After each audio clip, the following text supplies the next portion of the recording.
President Bola Tinubu has met with members of the Lagos State House of Assembly amid ongoing tensions within the legislature.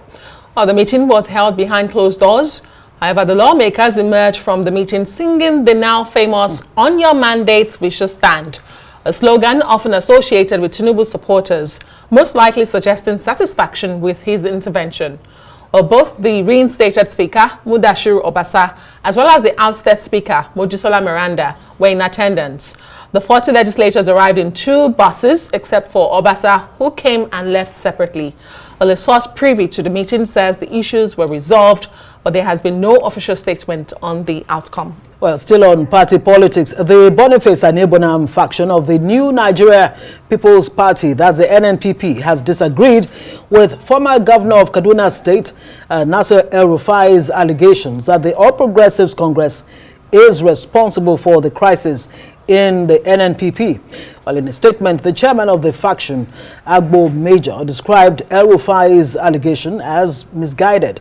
He said the crisis in the NNPP, which had been resolved, was as a result of the inordinate ambition of some members in total disregard to agreements and party rules and regulations. Major asked El-Rufai to stay away from NNPP issues, as the party is not an opposition to any other, including the APC. Arise Director of News and Politics Editor Sumner Sambo joins us now for more on these stories. Sumner, good to have you. I mean, it's been a long day, definitely. You were part of that media chat. Quite the fireworks. With the FCT Minister, on Wike, and all of that. And no better person, well suited to help us unpack the events of not just today, but especially of today. Let's start with that meeting, between President Bola Tinubu and members of the Lagos State House of Assembly that included, should you describe him as embattled now? The Speaker, Obasa, apparently, it may be that they're no longer embattled, especially since they came out singing "On Your Mandate, We Shall Stand." But you know what they say when 2 people come out from a meeting and they're smiling? Yeah, I mean, maybe they deceived each other. Trouble ahead. Let's start with that. Story. Yes. Well, let's start by somehow commending the president for intervening in the Lagos state affairs, though lately. But it also shows that he's losing control of Lagos politics. That's what it shows clearly. For President Tinubu to have to intervene directly, have to import people from outside Lagos to resolve issues, for the Governor's Advisory Council not to be able to resolve this internally, and someone from Osun State, BC Akonde, had to be imported alongside others, it tells you of the declining influence of Tinubu in Lagos politics, irrespective of the fact that he's the president right now. And it's going to be a tough work for him because, yes, I mean, ask yourself, why was it so swift for President Tinubu to intervene in the Rivers State political crisis? But at home, his own home front, it took him a lot of time. And it was like a coup. Many of them didn't see this coming for Obasa to be removed. Lagos West is where Tinubu has played his politics very well. It's the largest senatorial district in Lagos. That's where you have all the power brokers and all of that. And for this to have happened in an area where we deem it to be the top of the political master strategies in Nigeria, I mean, it's sending a lot of signals, actually. If you juxtapose it with what happened with President Tinubu losing Lagos during the presidential elections, I think he's going to be under serious pressure ahead of 2027. And it's good to know that, he has eventually brought back Obasa, but has he resolved the problem? That's the question. Well, a lot of questions. When you say he's losing, you say he's losing control. Yeah. But given the way the lawmakers left today and his ability to intervene, I mean, the source privy to the meeting told Arise News today that matters have been resolved. Would you say he has regained control of Lagos politics? But I want you to hold that thought. Let's quickly take another developing political story in Nigeria here today. After weeks of rancor, the newly recognized PDP National Secretary joined the national chairman of the party, Umar Damagum, at Wednesday's National Working Committee meeting held at the Wadata House headquarters of the party here in Abuja. Our correspondent Mary Chinda tells us more. Don't worry. Some PDP staff loyal to embattled National Secretary Senator Samuel Anyanwu mounting a resistance at the entrance of the party secretariat in Abuja, disallowing other National Working Committee or NWC members from attending the meeting.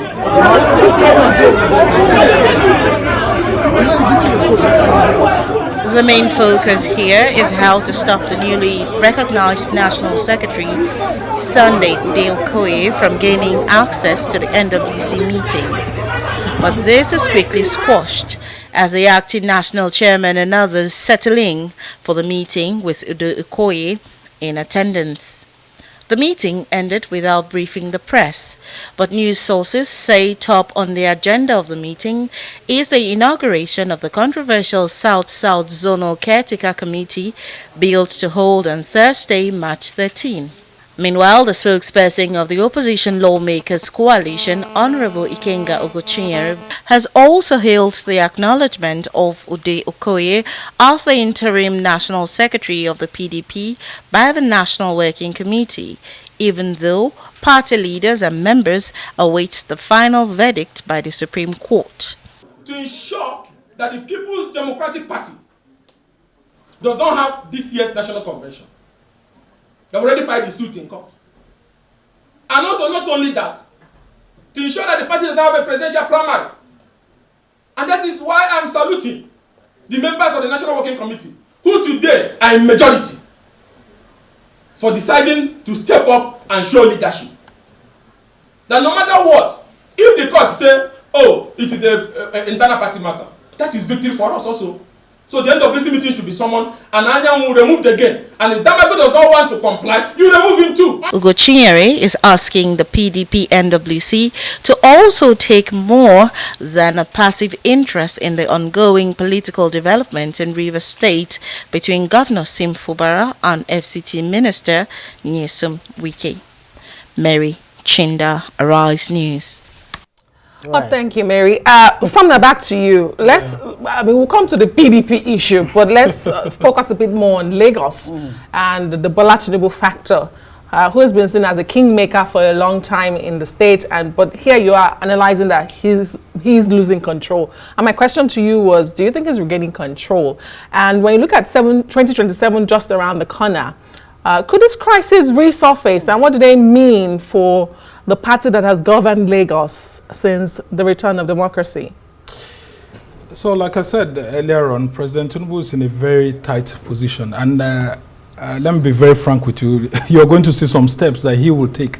The very first casualty that is going to happen as a master strategist this time around, from my thinking, is that President Tinubu will work to dissolve the Governor's Advisory Council. Because they are supposed to be his eye. While he's in Abuja, over the years, we were taught that if Tinubu sends a message to Lagos, this is what I want, immediately everyone will implement it. But here you are having a lot of people disagreeing with Tinubu, and that calls to question his political credentials at the center. Because the thinking before was that, just like, if you had read about the coup that happened in the 70s with Dimka and IBB, just like we heard. What did T.Y. Danjuma said to IBB? Go there to the radio house and flush out Dimka. That's the kind of person that Tinubu was. Yeah, but is that but what he's no longer that same person. He had to take a lot of them to be brought to Abuja, a lot of going here and there. And a lot of these lawmakers don't actually want Obasa. They still want Miranda. They still want to flex their muscles that, look, it's a new dawn in Lagos politics. And the president will be busy at the center during 2027. But he can't also afford to lose sight of what's going on at home. So he would have to build a new team. When he lost the presidential election in 2023, he had to draft Rauf Aregbesola to come back to Alimosho and others to do the last minute thing so that someone will be brought back. What does that tell you? It looks like people who are around him are also tired of the sort of politics that has been played in Lagos. Right. And so the people also want to find their voice. And the president has to rethink, rejig, and also give room for fresh voices. Right. And that's what I'm saying. If he's as strategic as we think of him, I think it will be good for him to actually dissolve the Governor's Advisory Council and look for new people that may want to be. And that's if the Governor's Advisory Council is not already thinking of being independent on its own. Sumner, you're giving the president free advice here. Yeah. I hope he's listening. But then again, I mean, fresh voices, that's what democracy is all about. Let's come to the PDP. Is the PDP still recognizable as that party that led the country for 16 years? You have the situation with the NWC. Well, finally, the first physical meeting has held since 2024. Ude Okoye is now the interim national secretary. I want to go back to what Wike said in that interview. He said, look, the PDP governors have failed in investing in the PDP.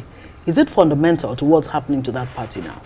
Yes, because many of these governors are PDP by daytime, but at night they're actually APC governors. Ooh.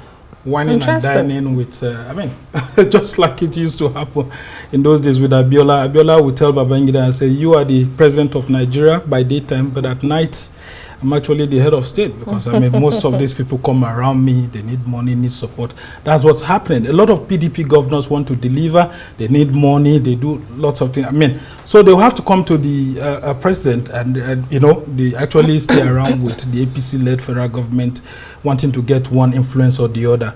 And so they've lost control of the party. They don't know when to draw the line between having to get favors from President Tinubu and his APC-led federal government and then maintaining an opposition. So yeah, Nyesom Wike was actually right. And that's why you will see him also having the effrontery to tackle people like PDP Governors Forum Chairman Bala Mohammed and all of that.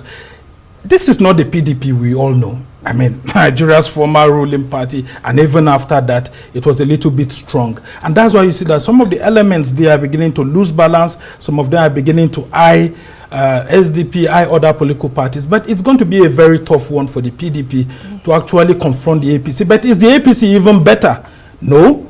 So it speaks about the overall health of our democracy. At the moment where you have majority of the political parties having problems. Look at the three big swing states in Nigeria. Rivers, Lagos, and Kano. Right. What's happening there? All the political parties are in disarray. Someone who's having problems with the State House of Assembly. Similarly is having problem with the State House of Assembly. In Kano, the governor, the NNPP having. So what does that tell you? It tells you that we need to have politicians who have conscience, who think a little bit more about building institutions, and the president should take a look at this, because he's also seen a lot about the kind of political credentials he brings into governance as a Democrat. If under him, the democratic institutions are not stable, because stability of democratic institutions, especially political parties, also speaks to how sound you're governing the country. So he should be worried, that the state of our polity, it's not, though he can take advantage of it to win re-election, but in the overall, as a statesman, as someone who claims to be a Democrat, when his government is being looked back in the next 10, 20 years. For his legacy. Yeah, for his legacy. Okay, great. But as we wrap up, if Ude Okoye is finally recognized by the NWC, by the way, Wike had strong words to describe the NWC today. Very strong words. But if he's now recognized as the National Secretary, despite the pending Supreme Court deliberations over the matter, can we say this crisis has come to its head with recognizing who the National Publicity Secretary is? And you paint such a disturbing picture. Concerns have been raised about Nigeria sliding to a one-party state. Is that for real? As a political analyst, from your view of Nigeria's politics, are we actually there, one-party state? No, we are not there yet. There are tendencies to want to push us that way. But I can tell you that the implosion itself that will start from the governing party will not make it to happen. So as it stands right now, the PDP seem to, a little bit trying to, heal the wounds and all of that.